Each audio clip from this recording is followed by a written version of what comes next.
So have you ever felt like you're working, twice as hard just to make the exact same amount of money? Oh, man.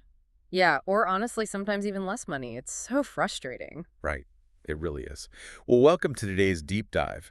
We're going to be talking about exactly why that happens. Yeah, it's a super common problem, but people rarely know where the money is actually going. Exactly. So our source material today is this really interesting insights article from Greystride. It's called Reading the Signs. Is Your Fleet's Profit Margin Shrinking? And just for some context, this text is specifically focused on the South African trucking and transport industry. Yeah, which sounds super niche at first, I know. But our mission today is to extract the universal business lessons that are hidden inside all this trucking data. Because the mechanics are the same, right? Right. Whether you're managing a massive fleet of trucks or you're running a freelance design business or honestly just trying to figure out why your household budget is always gone by the 20th of the month. The way money leaks out is identical across the board. Totally. So we're going to uncover these silent killers of profit margins and see how to spot them before the damage is done. Okay, let's unpack this. Let's do it. The core premise from the text that jumped out at me right away is that profit margins almost never collapse overnight. Right. It's not some dramatic explosion. Yeah. No, not at all. They erode quietly, like you don't even notice it happening. Yeah, the erosion is so subtle, it just masquerades as, normal daily business. Like 1 month, your bank balance just feels a tiny bit tighter. And you just write it off. You say, oh, it's just a weird month. But then the next month feels unusually expensive too. Yeah. And suddenly, living in this state of constant cash pressure isn't an anomaly anymore. It's just your baseline reality. You've accepted that you're working harder for a lower return. Which brings us to the first major warning sign the text talks about, which is this illusion of movement versus actual progress. Ah, yes. The deceptive top-line revenue. Right. It's when your bank balance is super tight, but your turnover, your total revenue looks totally stable. You see the trucks out on the road, clients are signing contracts, everything looks great on paper. But the actual cash in your hand just keeps shrinking. So how does that happen? How does top-line revenue lie to us? Well, it really comes down to the South African market pressures they mention, like extended payment cycles. Oh, right. When 30 days creeps up to 60 days. Exactly. Or even 90 days. You do the work, but the client just subtly stretches out the payment terms. Wait, so mechanically, during that 90-day wait, I've already paid my driver, I bought the diesel, paid the tolls, Yeah, you've spent the money to do the job. but I'm reading 3 months to get paid back. I'm basically acting as an interest-free bank for my client. And the text points out that rising diesel prices make this so much worse. While you wait for that invoice to clear, the cost of your next job has already gone up. Wow, so I'm financing their operation while my own purchasing power is just collapsing. Exactly. Revenue growth without profit growth is a massive red flag. It's basically like being on a hamster wheel, right? That's a great way to put it. You're running incredibly fast, putting in all this energy, but you're essentially going nowhere. But wait, let me push back on this a little bit. Go for it. The text warns against discounting rates just to keep trucks busy. But isn't it fundamentally safer to have a truck moving at a slight discount than sitting completely idle and earning absolutely zero? It feels safer, for sure. Movement feels like progress. But what's fascinating here is that discounted work almost always becomes permanent. Oh, because the client gets used to the lower price. Exactly. If you absorb those rising costs instead of renegotiating just because you're terrified of losing the work, you're trading long-term margin for this short-term illusion of volume. You're just subsidizing their business with your own money. Right. Which is why the text stresses this specific action step.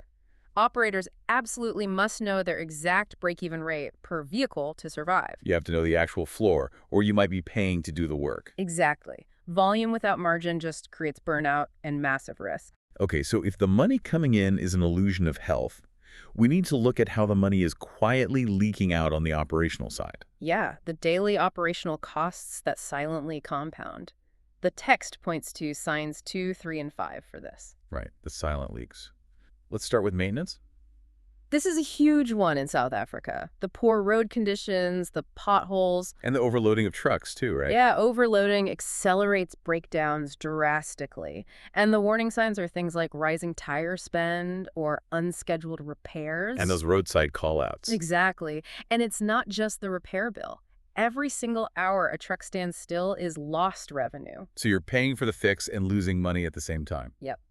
The second major leak they highlight is fuel variances. Because diesel is such a massive cost driver. Huge. And small inefficiencies will completely destroy your margins. What kind of inefficiencies are we talking about? Like rising liters per 100 kilometers? Yeah, that or inconsistent consumption between similar vehicles. Oh, like if two identical trucks use totally different amounts of fuel on the same route.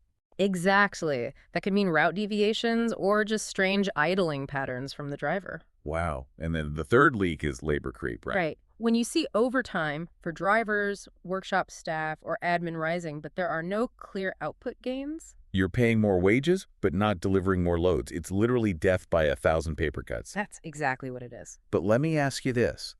With volatile diesel prices and terrible roads, how does an operator distinguish between a normal bad month of breakdowns and a systemic structural crack in the business? That's the real challenge. But the text gives specific measurement metrics for this.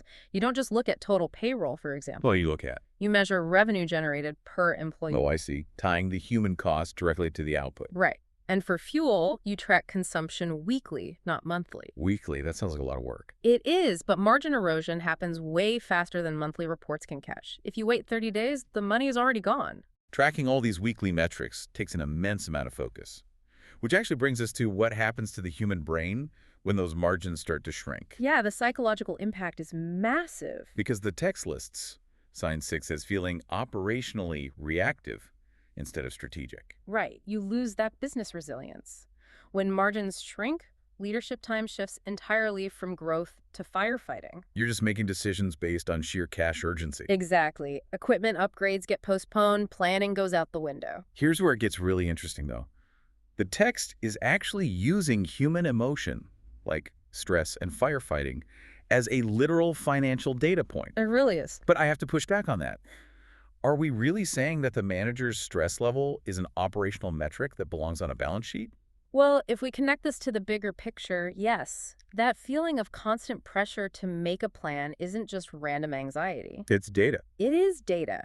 It means the business has lost its buffer. The cartilage is gone. Exactly. Shrinking margins don't just reduce profit, they reduce your resilience. You have less buffer for a diesel spike or a delayed payment. So you start relying heavily on debt. Yep.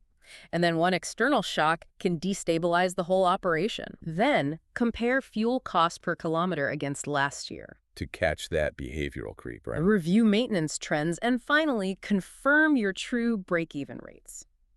So what does this all mean? Like, if an operator is already drowning in stress and firefighting, how do they find the time to do this deep diagnostic work without feeling even more overwhelmed? It's tough, but the text offers a brilliant, simple starting point. Just look at your top 5 clients. Okay, the biggest accounts. Right. But ask yourself, are they your most profitable clients or just your biggest? Oh, wow. Wait, really? Because sometimes the biggest client is the one demanding the most discounts and paying the slowest. Exactly. Answering that uncomfortable question isn't a failure, it's awareness. You might find out your biggest client is actively destroying your margin. Right. And that awareness brings back control and confidence. It allows your decisions to become proactive again rather than just reactive. That makes so much sense. You find the leak so you can patch the ship. So, to bring this all back to you, the listener, whether you're managing a massive South African trucking fleet, running a small freelance business, or just managing your household finances, the principles remain exactly the same. Volume absolutely does not equal profit. Right. And busyness definitely does not equal resilience. If you're just busy, you're not necessarily durable. Exactly. So I want to leave you with a final thought to mull over, based on that diagnostic section we just talked about. The top 5 list. Yes. Take a look at your own top 5 list in life, whether those are your clients, your projects, or just your daily tasks. The things taking up all your time. Right. What if the biggest, most time-consuming thing in your life is actually the least profitable? That is a tough question to face. It is. But what if cutting it loose is the only way to build true resilience? It's something to think about. Thanks for joining us for today's deep dive. We'll catch you next time.